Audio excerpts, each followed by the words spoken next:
வணக்கம் astro அரஞ்சி channel நேர்களே, நான் உங்கள் அன்பான சயின்டிபிக் வேதிக் அஸ்ட்ராலஜர் அஸ்ட்ரோ அரஞ்சி பேசுகிறேன்.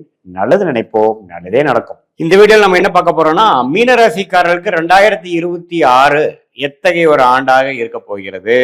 சயின்டிபிக் வேதிக் அஸ்ட்ராலஜி முறையில எந்த விதத்தையும் மிகைப்படுத்தாமல் உள்ளது உள்ளவாறு நம்ம பார்க்க போறோம்.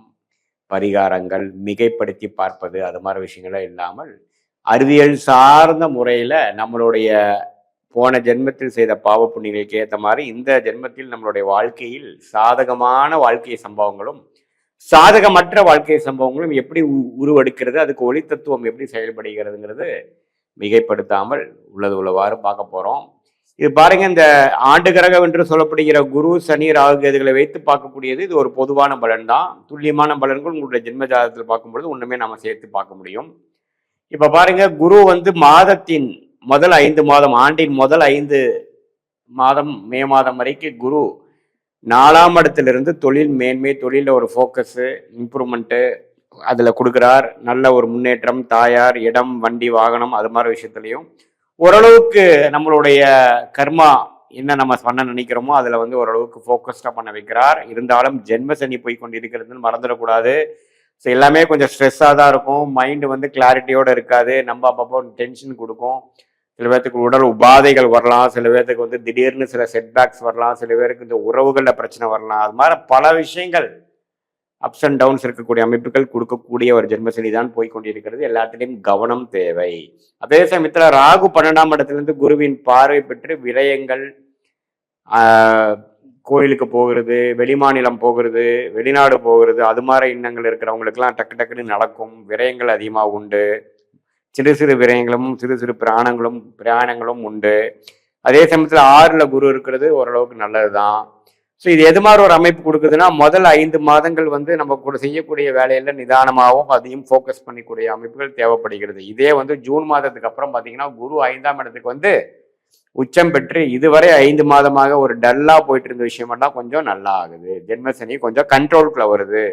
உச்ச குருவு ராசியையும் ஜென்மசனியில் பாதிக்கப்பட்ட சனியையும் பார்க்கறனால திருட்பலம் பெற்று மனம் தன்மை அடைகிறது, டென்ஷன் குறைகிறது, நம்ம வாழ்வாதாரம் இம்ப்ரூவ் ஆகுது. 11ஆம் இடம் என்று சொல்லப்படுகிற லாபஸ்தானத்தை பார்த்து இதுவரை செய்த உழைப்புக்கு தக்க ஒரு லாபம் கிடைக்குது. சில கடன்கள் குறையுது, சில பிரச்சனைகள் முடியுது, பம்பு வழக்குகள் கொஞ்சம் மீண்டு வரும், உடம்பு உபாதைகளை மாற்றினவங்களுக்கு ஒரு நல்ல ரிசல்ட் கிடைக்குது. ஸோ ஜென்மசனி பார்த்தீங்கன்னா மீனராசிக்காரர்களுக்கு ஜூன் மாதத்திலிருந்தே அதோட தாக்கங்கள் குறைவதே நீங்கள் பார்ப்பீர்கள்.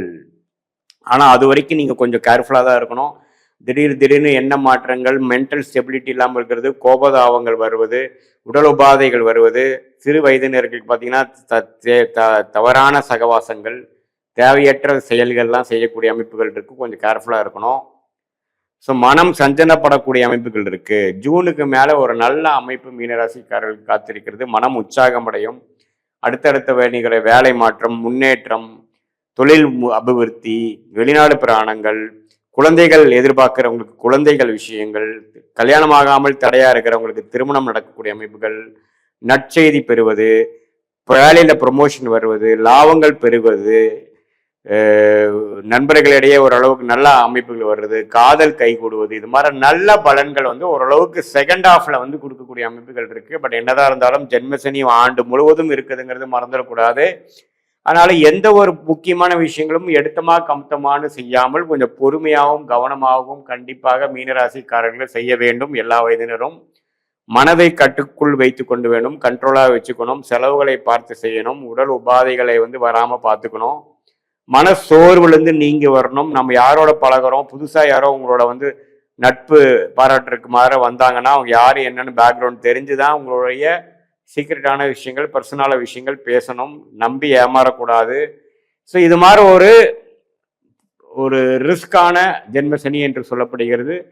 சில பாதிப்படைஞ்ச ஜாதங்களுக்கு சில பெரிய பாதிப்பும், பாதிப்பு இல்லாத ஜாதங்களுக்கு ஒரு சின்ன பாதிப்பும் கொடுக்கக்கூடிய அமைப்பு தான் இந்த ஜென்மசனி. அது குருவின் பார்வை ஜூன் மாதத்திலிருந்து வருவதனால் அதிலிருந்து கொஞ்சம் பிரச்சனைகள் இல்லை, கொஞ்சம் குறையும், எல்லாமே கொஞ்சம் தன்மையாக வரும். நம்ம அதிலே சொன்ன மாதிரி இது ஒரு பொதுவான பலனே தவிர உங்களுடைய ஜென்ம ஜாதகத்துல நீங்க என்ன தேதியில எந்த ஊர்ல எந்த டைம்ல பிறந்தீங்க வைத்து உங்களோட லக்னம் என்ன, லக்னாதிபதி எப்படி இருக்கிறார், 2ஆம் இடம், 3ஆம் இடம், 4ஆம் இடம்லாம் எப்படி இருக்கு, ஒரு ஒரு கிரகமும் எந்த ஸ்தானபலம் திக்பலத்தில் இருக்கிறார், எந்த பாவம் அதிகமாக வேலை செய்யுது, ஆட்சி உச்சம் பெற்றிருக்குதா, அப்ப என்ன தசாபுக்திகள் போய் கொண்டிருக்கிறது, யோகமான தசாபுக்திகளா அல்லது சுமாரான தசாபுக்திகளா, தசநாதன் புக்திநாதனும் இப்போ நம்ம சொன்ன கோச்சார் அண்ட் டிரான்சிட் அஸ்ட்ராலஜியில் எது மாதிரி அமைப்பு இருக்குங்கிறதா ஒரு சேர்ந்து சயின்டிபிக் வேதிக் அஸ்ட்ராலஜி முறையில் எதையும் மிகைப்படுத்தாமல் உள்ளது உள்ளவாறு அப்படியே நம்ம பார்க்கும் பொழுது அடுத்த வரக்கூடிய காலகட்டங்கள் நமக்கு எப்படி ஓப்பன் அப் ஆகுது, எது மாதிரி விஷயங்கள் வந்து நமக்கு தென்படுகிறது, எது மாதிரி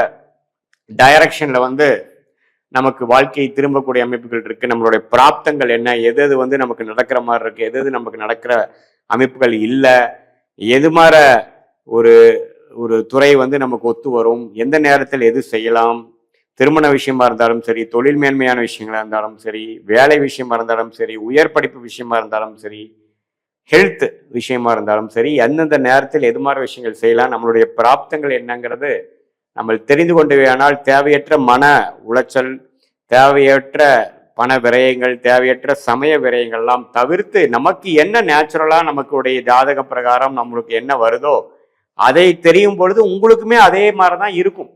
ஜாதகர் என்ன சொல்லுதோ அதே மாதிரி உணர்வு தான் உங்களுக்கு இருக்கும். அது வேற சொல்லுது, நம்ம வேற சொல்றங்கிற மாதிரி வராது. ஏன்னா உண்மையான ஜோதிடம் எப்படி இருக்குன்னா, நீங்க என்னவோ அதுதான் காமிக்கக்கூடிய பிரதிபலிக்கக்கூடிய அமைப்பு தான் இருக்கு. அடுத்த வரக்கூடிய கர்வ் எப்படி இருக்கு, நமக்கு சாதகமான டைம் எப்போ வருது, எந்த நேரத்தில் எது நம்ம செய்யலாம், எப்போ வந்து நமக்கு வேகமாக எது மாதிரி காலகட்டத்தில் நம்ம வந்து ரிஸ்க் எடுத்து செயல்படணும், எது மாதிரி காலத்தில் வந்து நம்ம கொஞ்சம் அடக்கி வாசிக்கணும், சர்வேவானா போதுங்கிற மாதிரி இருக்கணும் அப்படிங்கிறதெல்லாம் நாம இந்த மனித குலத்துக்கு அருளிய இந்திய வேத ஜோதிடத்தை புரிந்து கொண்டு அது மூலமாக நம்மளோட வாழ்க்கையை வந்து கிளாரிட்டியோட நம்ம செயல்படும் பொழுது மன உளைச்சல் இல்லாமல், கன்ஃபியூஷன் இல்லாமல், இரட்டை மனம் இல்லாமல் நம்ம செயல்படும் பொழுது நம்மளுடைய உண்மையான கர்மாக்கு தகுந்த மாதிரி உண்மையான பலன்களை பெற்று வாழ்க்கையில வந்து தேவையற்ற பண விரயங்கள், தேவையற்ற சமய விரயங்களை தவிர்த்து நம்மளுடைய பிராப்தத்தை தெரிந்து அதுக்கு தகுந்த மாதிரி திட்டங்களை தீட்டி அந்தந்த நேரத்தில் அதை செயல்படுத்துமையானால் வாழ்க்கையில் எளிதில் வெற்றி பெறலாம். இதை விட்டுட்டு நாம வந்து தேவையற்ற நமக்கு ஆகாத சில வேலைகள், ஆகாத தொழில் பண்றது, ஆகாத நேரத்தில் வந்து நம்ம போய் ஒரு விஷயத்த இன்வால்வ் ஆகும் பொழுது நமக்கு பார்த்தீங்கன்னா என்னடா எதுவுமே நடக்க மாட்டேங்குது அப்படிங்கிற மாதிரி இருக்கும். முதல் வந்து எப்படி நம்ம ஒரு ஊருக்கு போகிறோம், தெரியாத இடத்துக்கு போகிறப்போ ஒரு கிளாரிட்டி இல்லாதப்போ நம்ம கூகுள் மேப் அப்படிங்கிற ஒரு விஷயத்தையும் நம்ம பார்த்து நம்மளோட ரூட் என்ன, இன்னும் எவ்வளோ டிஸ்டன்ஸ் இருக்குது, இன்னும் எவ்வளோ மணி நேரம் ஆகும், வெளியில் போகிறப்போ டிராஃபிக் இருக்கா, என்னென்ன மாதிரி விஷயங்கள் இருக்குன்னு நம்ம தெரிந்து அது பிரகாரம் கிளாரிட்டியோட போய் நம்ம சேர்றோமே. அதே போல எந்த நேரத்தில் வாழ்க்கையில எந்த ஸ்டேஜில் வந்து உங்களுக்கு சில விஷயங்கள் புரியல, என்ன பண்றதுன்னு தெரியல, கிளாரிட்டி எப்போ கொஞ்சம் மிஸ் ஆகிற நேரத்தில் வந்து உண்மையான ஜோதிடரை பார்த்து சயின்டிபிக் வேடிக்கை அடிப்படையில் எந்த விதத்திலையும் மூட நம்பிக்கை போகாமல் உள்ளது உள்ளவாறு உங்களுடைய பிராப்தத்தை தெரிந்து கொண்டு அதுக்கு தகுந்த மாதிரி வாழ்க்கையில செயல் திட்டங்களை செலுத்துவே ஆனால் கண்டிப்பா வாழ்க்கையில் எளிதில் வெற்றி பெற முடியும் என்று சொல்ல விரும்புகிறேன். மீண்டும் மற்றொரு காணொளியில் சந்திப்போம். நன்றி, வணக்கம்.